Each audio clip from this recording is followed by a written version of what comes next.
The first step is to remove the 6 wing nuts that hold the access panel on the machine. The next thing I'm going to do is loosen the tensioner sprocket, which is a 15/16 wrench that you will need.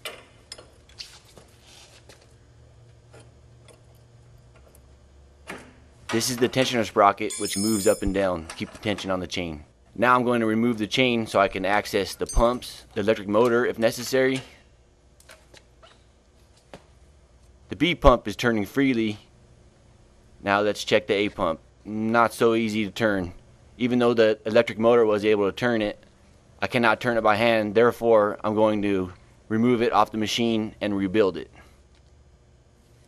Remove the hose clamp that holds the tank onto the frame simply by using a flathead screwdriver.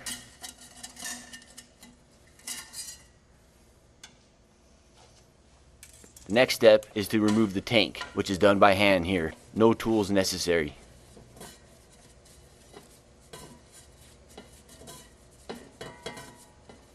Now that I have the tank off of the machine, the next step is to remove the hose from the bottom of the pump using an 11/16 wrench. After that is off, you're going to remove the pump off the frame itself. Using a 3/4 inch wrench and 3/4 inch socket, you can loosen the 2 bolts that hold the pump onto the frame.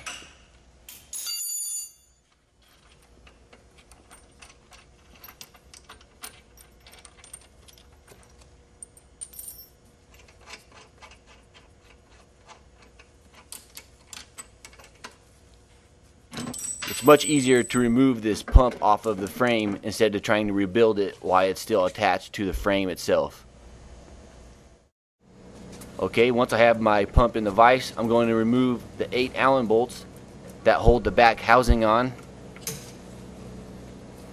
Once you have all 8 bolts removed, there's a female thread in between the 2 bolts right here, and you can simply use the same bolt and thread it in on one side.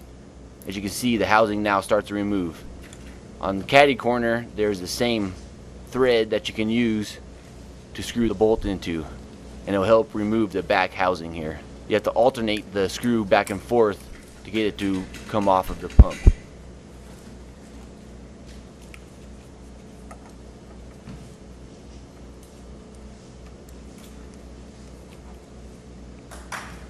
Next, pull the back housing off. As you can see, the gasket ripped, which is no big deal because you will be given a new one in your seal kit. This right here is the bypass system, which is not used on this machine, so no need to remove these bolts and clean this part. Just leave it all assembled.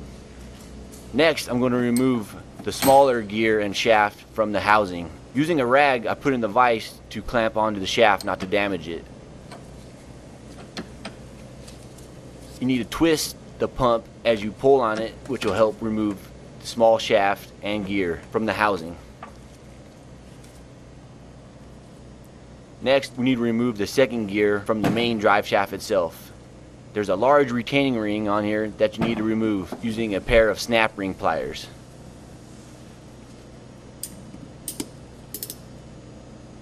There we go. There's a small snap ring that holds the bearing in place, which you can leave on there. Okay, our next step is to remove the second gear off the main shaft itself. By clamping the pump into the vise makes it much easier. Using a dead blow hammer or plastic hammer, tap on the main shaft down, and then come from the other side and tap it up. As you can see, I created a gap now on the gear from the housing. Using a small shim or washer, place it underneath the gear, in between the gear and the housing. Now repeat the process. Tap the shaft down and then tap it back up. Now I created a bigger gap in between the housing and the gear. Repeat the process with another washer. As you can see, I used about 10 washers to remove this gear off the shaft. Remove the gear.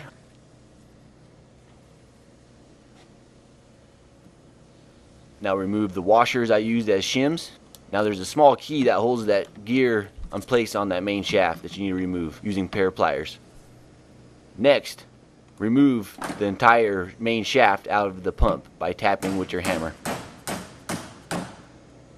Okay, now that we have our main shaft removed from the housing, we need to remove the old seals. Using a small pair of snap ring pliers, there's a retaining ring that sits on this shaft. There it comes off. Make sure not to lose that, as you will need it to install the new seal. This first seal is the mechanical seal, which is a Viton seal. As you can see, it is very swollen up, which is part of the reason that our pump was not turning well. Next is the Teflon seal, which sits inside the seat retainer. Okay, our next step is to make sure we clean all of our parts. I'm going to use this wire brush here to clean these gears. It really gets in the grooves there.